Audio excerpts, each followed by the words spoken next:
novo nicho de conteúdo vem surgindo nas redes sociais, onde o offline é o novo luxo. A partir disso, alguns influenciadores vêm criando estratégias do que fazer fora das telas. A gente pode observar isso a partir das hashtags, como hashtag menu de dopamina, detox digital, hobbies, etc. Então, um dos mais diferentes dessas estratégias que nós encontramos foi os livros enigmas, livros quebra-cabeça, ou como é cientificamente pesquisado pelo nosso convidado, os livros ergóticos.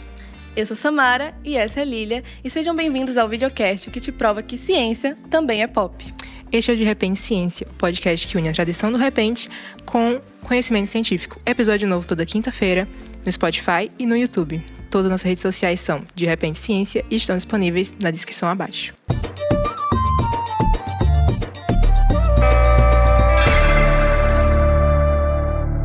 E para falar sobre uma literatura que foge do tradicional, convidamos o doutorando e pesquisador de livros ergóticos pela pós-graduação de Letras na UFPB, José Itan Barbosa. Seja muito bem-vindo, Itan. Obrigado, meninas. Então, né, Itan? Quando a gente viu a sua tese pela primeira vez, acho que a gente ficou muito curioso para saber o que era ergótico, né? Porque a gente nunca tinha ouvido falar, foi uma novidade para a gente, né? Então, a gente gostaria que você explicasse para o nosso público que está nos assistindo o que seria ergótico em um tweet. Em um tweet, Sim. São livros que exigem uma certa dificuldade para além da nossa leitura convencional. Seria isso. Resumidamente, seria essa a ideia, né? São livros mais trabalhosos, são livros que fogem da literatura convencional, né? Página esquerda para direita, cima para baixo. Então, ele vai fazer a gente interagir com ele de uma maneira diferente. Agora, outro conceito que vem associado ao ergótico é o cybertexto. Então, tentando ainda explicar de forma simplificada o que seria cybertexto e qual a diferença dele para os textos ergóticos. O cybertexto, ele é uma perspectiva textual, né, como a gente chama cientificamente.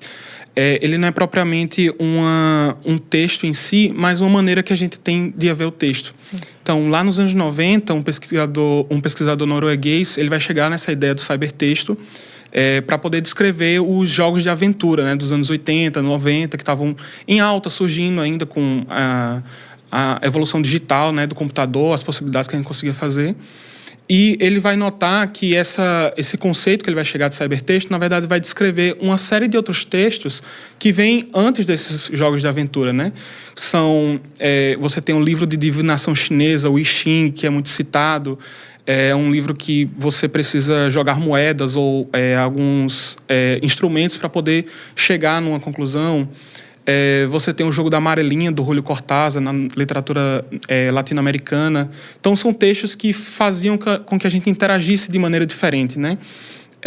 Mas a ideia do cybertexto é de que o texto em si não está pronto, né? Se a gente pega um livro, digamos assim, um clássico da literatura brasileira, Memórias Póstumas de Brás Cubas, todos os signos ali textuais estão prontos para a gente só faz acessá-los, decodificá-los, né? No cybertexto, esses signos não estão prontos e geralmente vão exigir que a gente interaja com eles de alguma maneira, né? Eu acho que um exemplo que ficou famoso uns tempos atrás foi A Mandíbula de Caim, do Torquemada, né? Que é um romance enigma lá dos anos 30, do século XX, mas que teve uma retomada com o TikTok, com a pandemia. Sim. E é um romance que ele não está pronto, né? Ele propõe para a gente um enigma, um crime que aconteceu e a gente tem que desvendar, né? Reorganizando as páginas. Então, a ideia do cybertexto é exatamente essa, um texto que não está pronto. E esse título, né, ergódico, é um termo muito esquisito, mas ele vem do grego, né? Significa trabalho. É uma literatura trabalhosa, né? O ergódico é uma literatura, na definição desse teórico, é uma literatura que exige um esforço não trivial, né? Então, o que seria trivial é a gente ler da esquerda para a direita, de cima para baixo, e passar as páginas, né? Essa é a leitura convencional. Tudo aquilo que vai fugir disso, a gente começa a tender para uma literatura ergótica, né? Para essa ergodicidade, digamos assim. Ah, massa. Pensando nesse contexto de, tipo assim, de coisas de leitura não tradicional, principalmente porque você veio de letras, né? E letras sempre puxa mais para Machado de Assis, uma coisa assim. Como é que você teve esse contato com a literatura ergótica? E, principalmente, como é que foi o seu caminhar saindo da graduação indo pro mestrado. A gente chegou em você, inclusive, pela sua dissertação do mestrado, que é sobre Hamilton. Amamos que Hamilton. A gente ama Hamilton. E aí a gente disse, nossa, esse cara deve ser muito legal. Porque se ele fez uma dissertação sobre teatro, sobre a experiência do teatro, então ele deve ser uma pessoa muito legal. E a gente viu que você estava pesquisando esse tipo de livro, a gente achou uma boa alternativa, né, para sair um pouco das redes sociais e tal. E a gente queria entender como é que foi o seu caminhar, saindo da graduação, indo para o mestrado e agora pesquisando isso no doutorado. Como é que foi esse caminhar? Bem, você falou Hamilton, né? Eu sou suspeito para falar Hamilton. Passei 2 anos pesquisando, revi, assisti, lia, às vezes eu só lia assim, as músicas, né? Para poder ter esse contato com o texto. Eu sou suspeito para falar de Hamilton, né? Eu poderia ficar aqui 5 horas falando. Também somos. Seria o sonho, seria o sonho. Seria o sonho. Mas é engraçado, porque eu fiz um mestrado sobre teatro e sobre experiência teatral e pulei para algo que está ali entre literatura, tecnologia, com mídia, também remediação. E foi um salto gigante. E, na verdade, foi porque no mestrado eu já queria trabalhar com esse tipo de literatura, mas eu ainda não via uma abertura, né? Principalmente dentro da pós-graduação em letras, que era a minha área. E aí eu decidi continuar, eu ainda trabalhei com algo que eu gostava, que era o Hamilton, passei 2 anos. Mas aí, quando veio a nova seleção, eu tive a parceria com a professora Marinês. Ela abriu um espaço para trabalhar a literatura comparada dentro do PPGL aqui da UFPB. E eu vi ali como uma oportunidade, porque a literatura comparada é esse ramo assim, das letras, da literatura, que permite a gente conversar a literatura com o cinema, a literatura com outras literaturas, por exemplo, para a gente comparar a literatura brasileira com a francesa. Enfim, é um espaço muito amplo, interdisciplinar, e eu achei que era o momento para eu propor esse projeto, né? E eu comecei a pesquisar, e aí eu retomei uma paixão que eu queria, que era unir literatura e tecnologia de alguma maneira, né? E assim, e se for para como eu cheguei nesse tema, é porque eu, apesar de gostar de livros, eu fui uma criança criada por videogame, né? Por estar dentro do computador e, enfim, tinha esse contato muito forte com videogames e eu tinha essa noção de que videogames têm uma importância cultural muito grande hoje em dia, né? Então, eu fui montando um projeto baseado nisso e eu caí nos romances ergóticos, na teoria da ergodicidade, no cybertexto e comecei enfim, iniciei o projeto, foi aceito e agora estou fazendo uma parceria com o professor Edgar Kirchhoff, que é um dos maiores nomes em pesquisa de literatura digital do país, né? Ele é lá do Rio Grande do Sul, a gente está fazendo uma parceria agora, eu, a professora Marinês, ele, dentro dessa minha tese. Muito engraçado, porque ele é muito de mídias, né? A gente de mídias, a gente vê muito essa coisa do hipertexto no contexto de mídias, né? Nunca tinha visto no contexto de letras, achei muito diferente sua tese, achei muito legal. Sim. Eu acho que já respondeu muito sobre os livros marcantes, né? De literatura ergótica, mas será que tem mais alguns que a galera poderia saber? Clássico, né? Clássico, contemporâneo. Clássicos contemporâneos, a gente tem muita coisa surgindo, né? E às vezes, quando eu tento apresentar, as pessoas acham que é uma coisa muito nichada ou underground, mas é difícil às vezes até falar, né? Porque não é como se fosse publicado pela Companhia das Letras ou publicado pela Nova Fronteira, algo do tipo. É um tipo de publicação muito específica e para acessar às vezes é até difícil, né? Mas se eu fosse pensar em clássicos, a gente vai pensar nos anos 90, digamos assim, nas primeiras, quando a gente surge a internet e ela ainda é aquela web 1.0.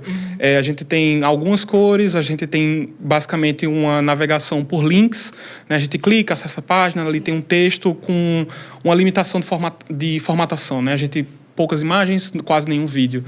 Então, nessa época, vai ter alguns programas de computador, principalmente pela Eastgate Systems, lá dos Estados Unidos. Ela vai criar esse software chamado Story Space e que muitos autores vão trabalhar dentro dela, né? E um clássico dessa época é o Patchwork Girl, da Shelley Jackson, né? Que foi considerado o marco da época, sim. A gente chama de período arcaico da literatura ergótica, esses anos 90. Né? Muita coisa experimental, muitas pessoas ainda descobrindo que você consegue fazer com hipertexto, com um pouco de hipermídia que tinha na época. Então, o Patchwork Girl eu recomendaria assim como um clássico dos clássicos, né? Digamos, o primeiro que você lê.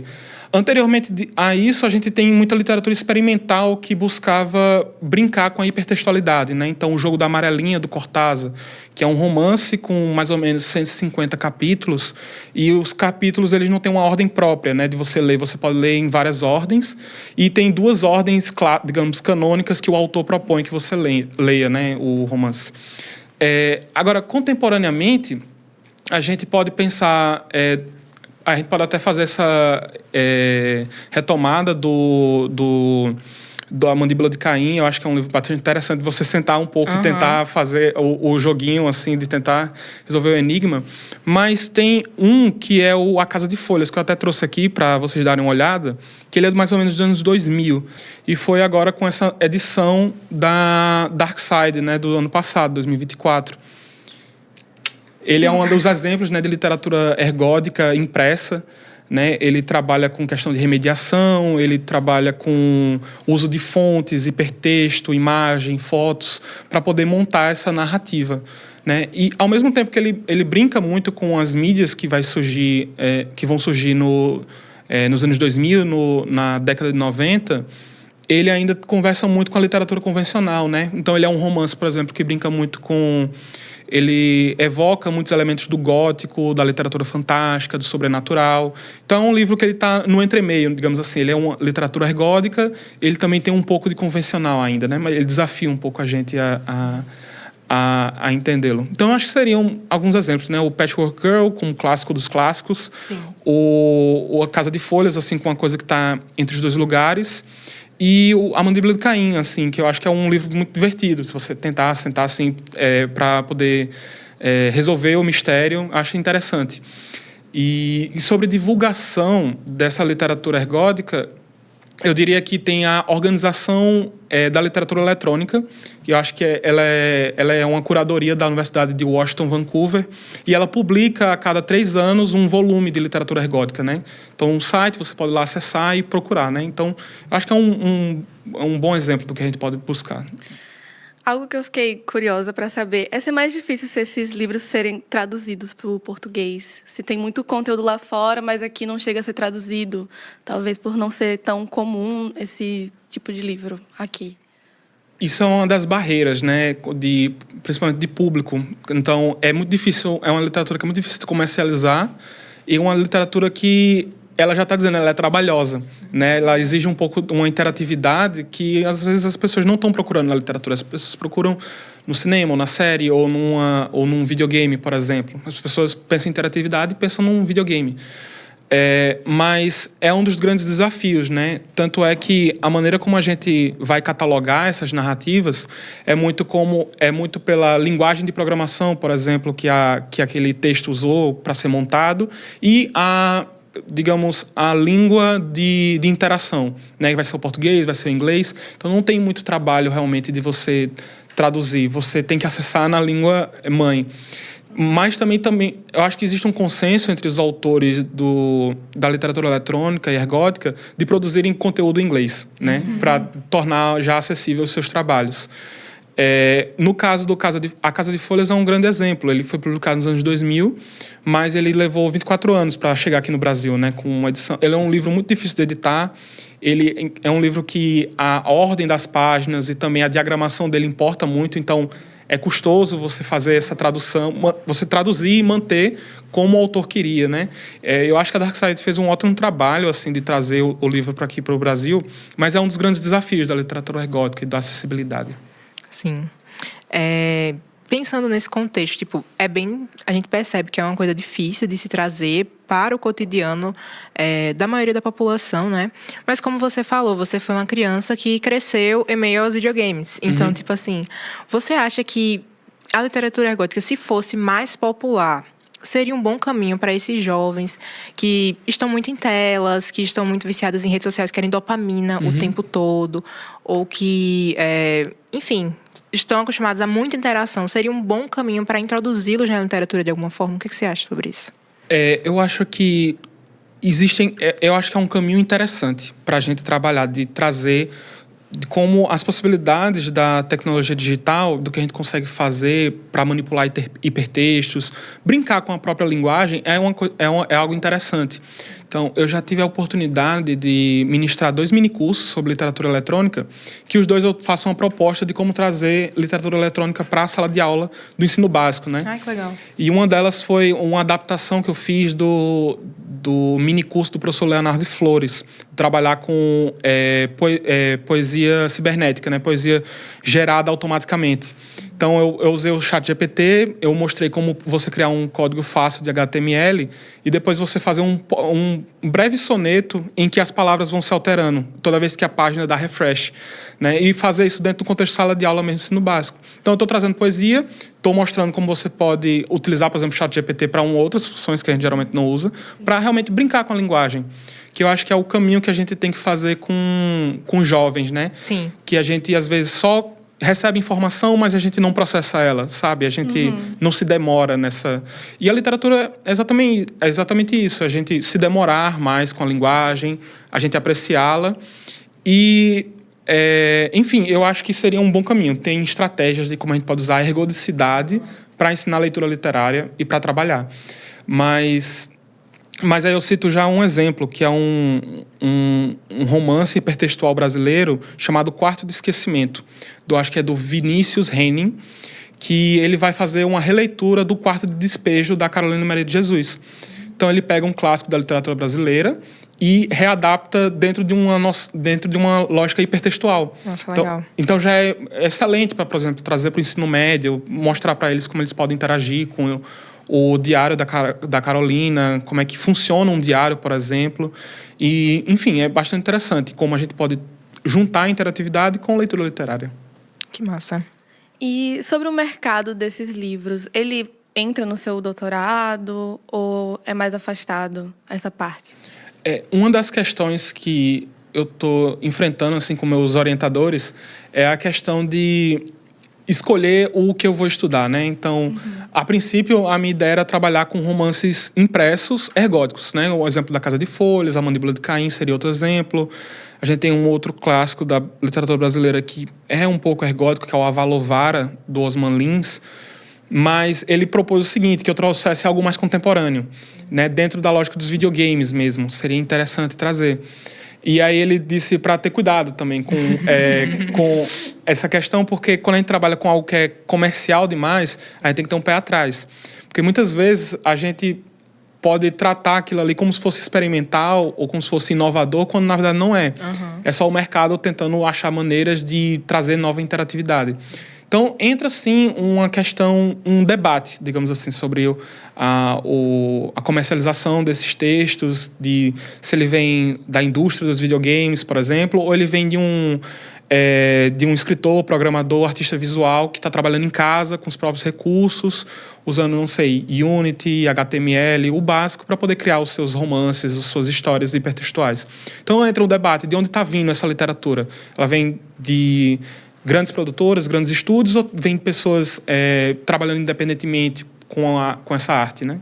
Vamos ouvir o que as pessoas estão pensando sobre o que fazer fora das telas. A gente foi até as ruas com a nossa integrante Márcia e vamos ver o vídeo.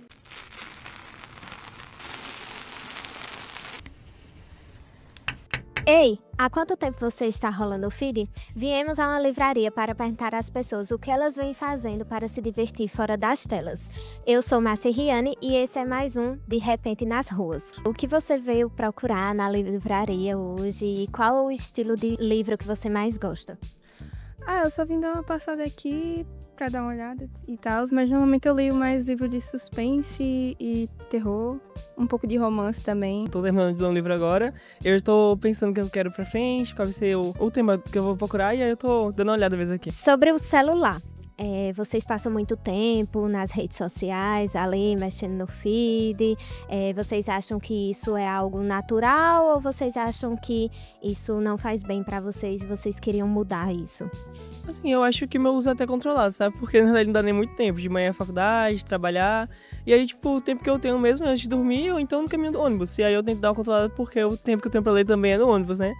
Eu realmente gostaria de sair mais do celular, porque acaba, me desmotivando um pouco de fazer outras coisas também e acabo perdendo boa parte do meu dia. Eu acho que não, acho que eu passo muito tempo, acabo perdendo muito tempo no celular e o tempo que eu deveria estar fazendo outras coisas, eu acabo ficando ali preso no celular por bastante tempo durante o dia. Você já ouviu falar de livros quebra-cabeça ou livros interativos?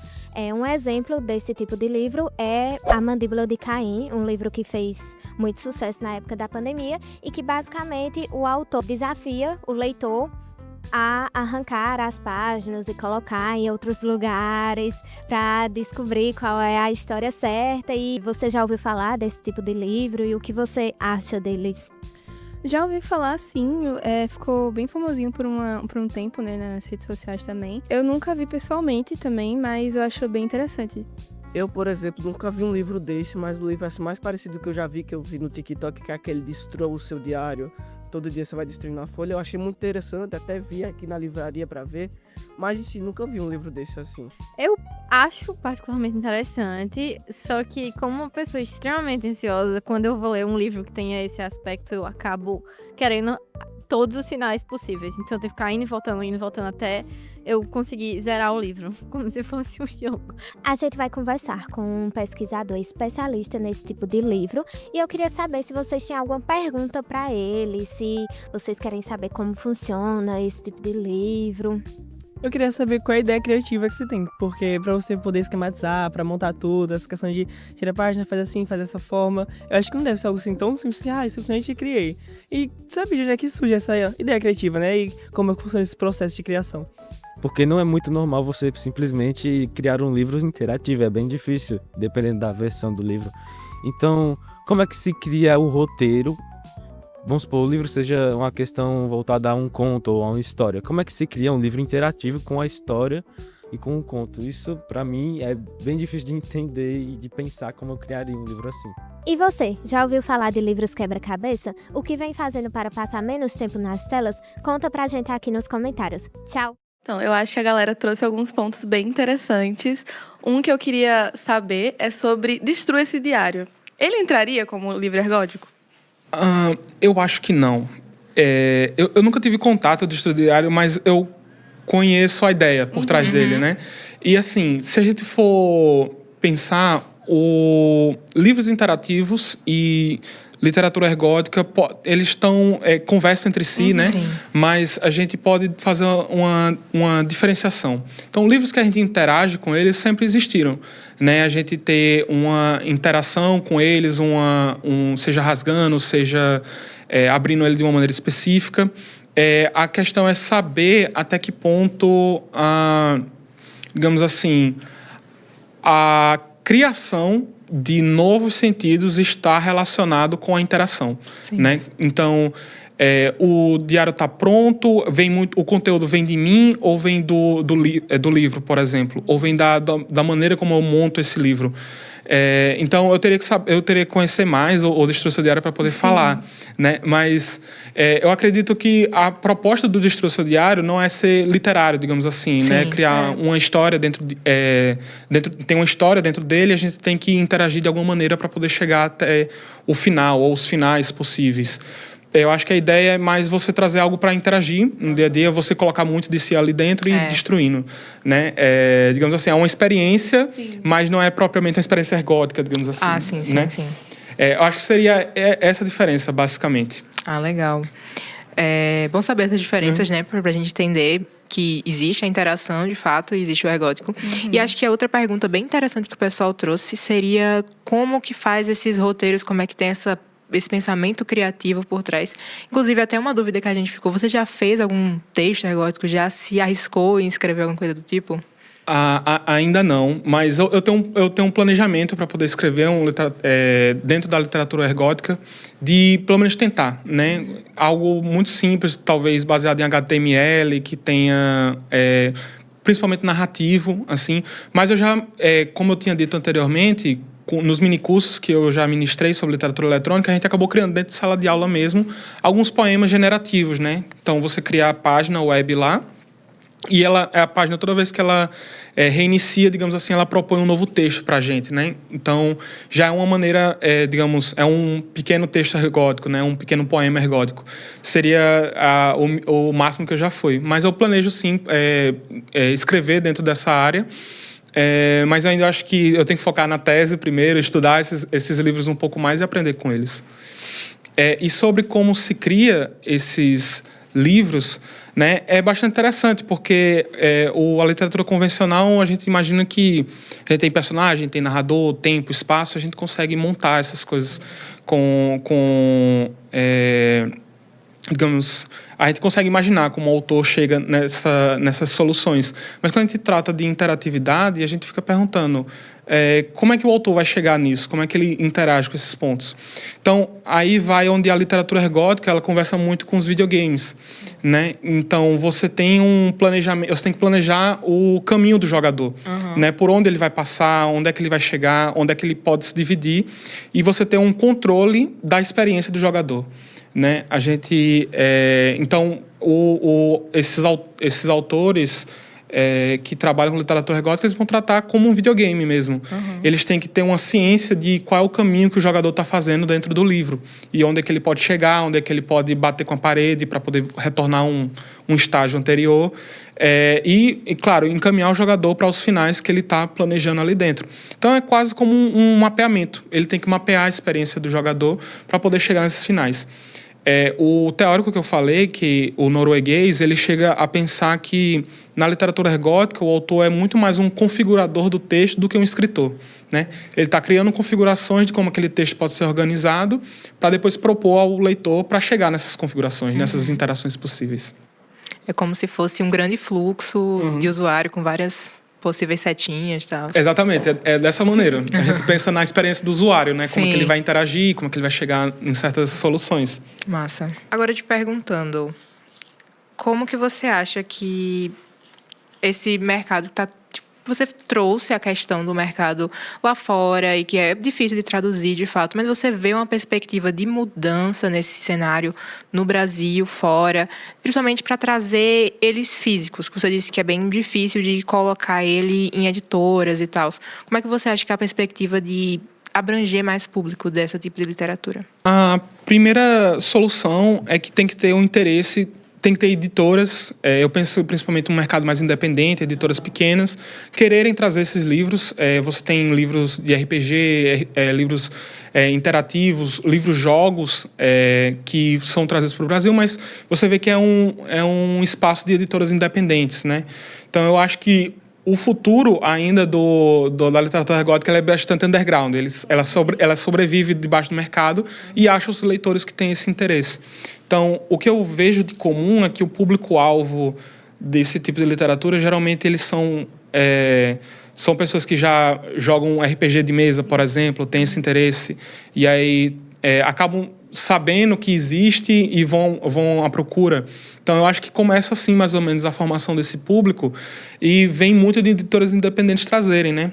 O que ainda torna muito custoso do que uma editora maior conseguir trazer em um volume maior, vender para um público específico.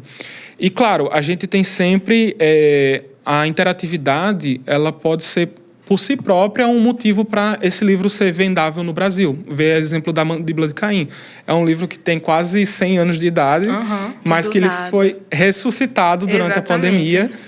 As pessoas estavam malucas em fóruns, no próprio TikTok, compartilhando as soluções que elas chegavam, discutindo tradução. Então, você vê como as pessoas começaram a se relacionar com a linguagem, com a narrativa, de uma maneira que elas não usualmente fazem, né? Então, a interatividade dali é interessante, né? Pode chamar esse público e chamar a atenção de certas editoras para a publicação desses livros. Me diz aí, você tentou o Mandíbula de Caim na época da pandemia ou você passou esse hype? Eu arranquei umas 10 páginas.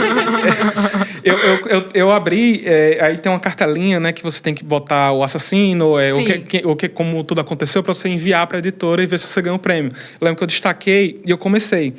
E aí eu percebi que eu não conseguia conectar nenhuma página com a outra e eu disse, nossa, não, deixa pra lá, sabe? Mas eu li o livro inteiro, eu achei genial, porque você via que ele te levava para certas soluções equivocadas, por exemplo. Ele brinca muito com o duplo sentido, em alguns sentidos, né?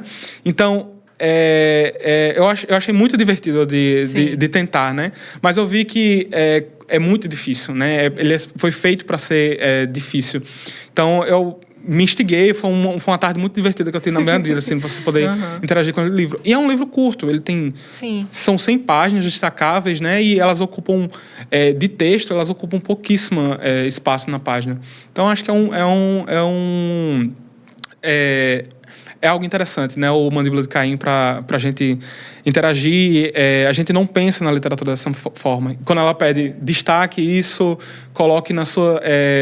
organize de alguma maneira. Então você acaba tornando aquele livro seu, né? De certa forma. Eu acho que nenhuma cópia de A Mandíbula de Caim vai ser igual de todo mundo, isso é né? muito legal. Cara, eu lembro que uma amiga nossa, ela foi pra São Paulo visitar os parentes e tinha lá uma edição de Mandíbula de Caim da prima dela, eu acho, e ela ficou, tipo, em vez de ver a família, ficou uma semana presa no quarto tentando arrancar pedaços de Mandíbula de Caim e montar lá no quarto. Ou seja, ela perdeu a viagem presa no livro, instigada, e disse, eu vou ficar maluca aqui, gente, pelo amor de Deus, eu não acho uma solução, não sei o quê. Então, é algo que, enfim, eu acho que eu nunca tentaria. Nossa, porque eu acho que eu ia ficar muito nervosa, muito ansiosa. E eu sou a vibe daquela menina que falou, nossa, todos os finais possíveis, porque eu acho que eu ia ver e ficar maluca, meu Deus, não vou mais conseguir sair enquanto eu não terminar. Porque pra mim, literatura é uma coisa muito de, tipo, vou ler, vou relaxar e tal. E quando vem uma coisa super que me instiga, assim, eu acho que eu ia ficar muito nervosa. Engraçado, podiam ter surgido mais livros, né, nessa época. Tipo, deu o hype do Mandíbula de Caim. E a gente não viu outros surgindo, né? Eu acho teve esse, né, que ele trouxe, mas esse não teve, tipo, não chegou em mim, repercussão. Eu sei que tem um livro que sempre, de vez em nunca, eles trazem como livro interativo, que é aquele Murder. Eu não conhece? Não conheço. É um que tem vários casos, e aí tu tem que resolver os casos dentro dele. É um vermelhinho, não sei se tu conhece. Eu não sei, acho que mostra na capa, talvez eu me lembre dele. Mas esse, por exemplo, eu sempre vejo vendendo na leitura e tal. Mas eu acho que depois de Mandíbula de Caim foi um dos que mais eu vi semelhante de ergótico. Não sei se é ergótico, na verdade, mas... Vamos perguntar agora para quem entende. O especialista. Murder, volume 1. Esse aqui. Já ouvi falar assim. Será que ele não cai numa pegada mais jogo? Eu acho que ele cai numa pegada mais jogo, né? Mas é algo interativo, né?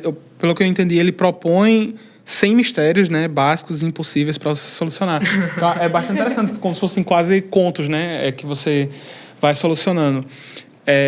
Bastante interessante. Tem uma outra vertente da literatura ergótica, que é utilizar, digamos, outras partes do livro para você contar a história, né? Então, por exemplo, muito do Casa de Folhas é contado nas notas de rodapé, sabe? Então, você tem ali o texto, o corpo do texto propriamente, e aí você vê que outras pessoas vão se inserindo dentro da narrativa.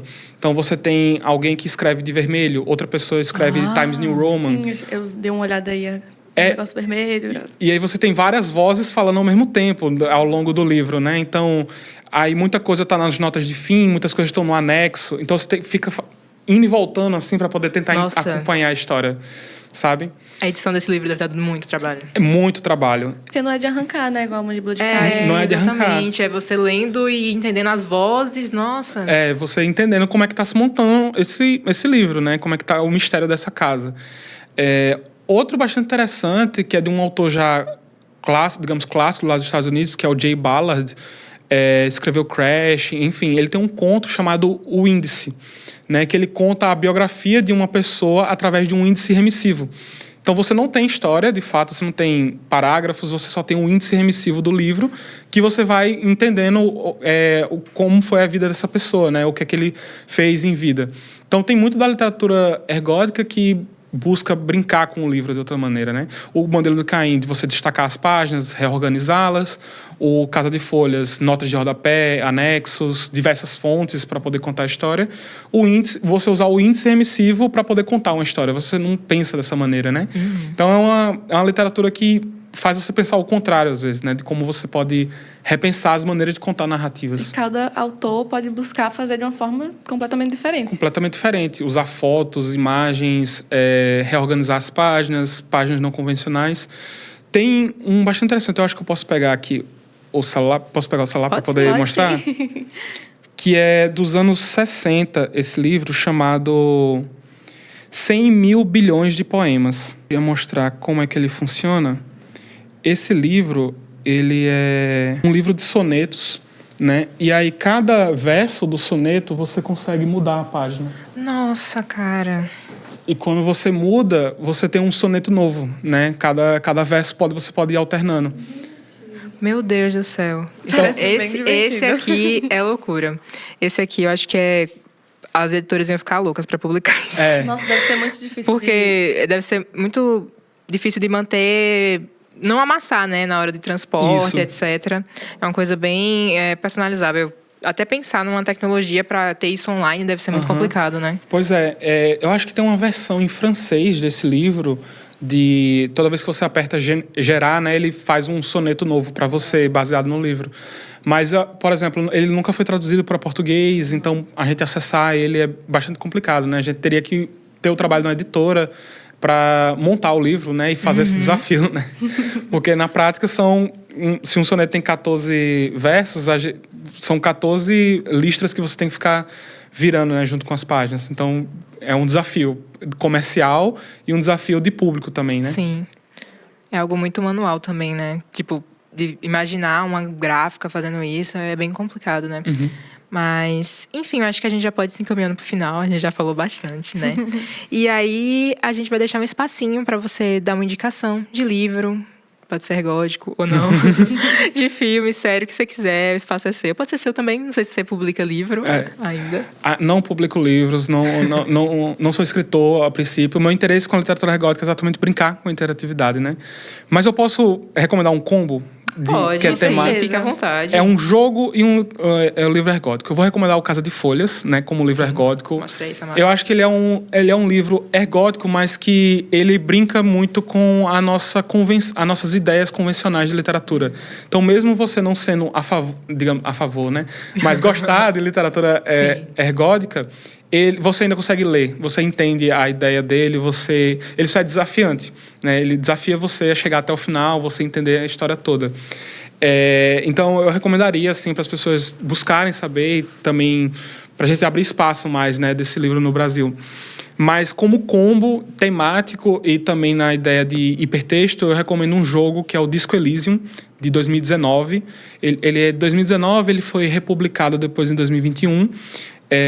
Então, ele é um RPG tem uma temática bem lúgubre, né? Você é um detetive que tem amnésia e você tem que interagir com os personagens para poder resolver um homicídio que aconteceu nesse país fictício, né?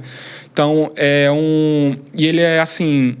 Ele é o videogame mais literário que eu vi na minha vida, porque você lê mais do que interage, né? Move o seu personagem e usa itens, inventário. Então, acho que ele é uma experiência assim fantástica, uma das melhores histórias que eu vi serem contadas fora da literatura, né? Digamos assim, outras mídias. Sim. Então, o Disco Elysium, assim, é uma obra-prima, eu acho que como videogame, como também literatura digital, digamos assim, narrativa digital. Ele é incrível. E como combo, Casa de Folhas também. Muito legal, cara. É isso. Muito obrigada. A gente está muito feliz em ter te recebido muito aqui. Feliz. Acho que a nossa conversa foi muito boa. Sim, muito obrigada. Eu adorei estar aqui, meninas. Valeu pelo convite e abrir espaço para falar de literatura esquisita, literatura estranha, interativa. É isso.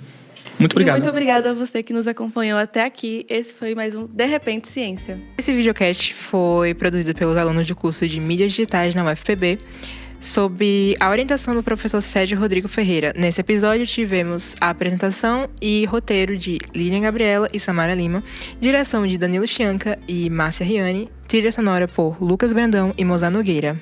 Acompanhe os próximos episódios no YouTube e no Spotify e siga a gente em todas as redes sociais a partir do @DeRepenteCiência. Todas as redes sociais estão linkadas aqui embaixo. Até a próxima!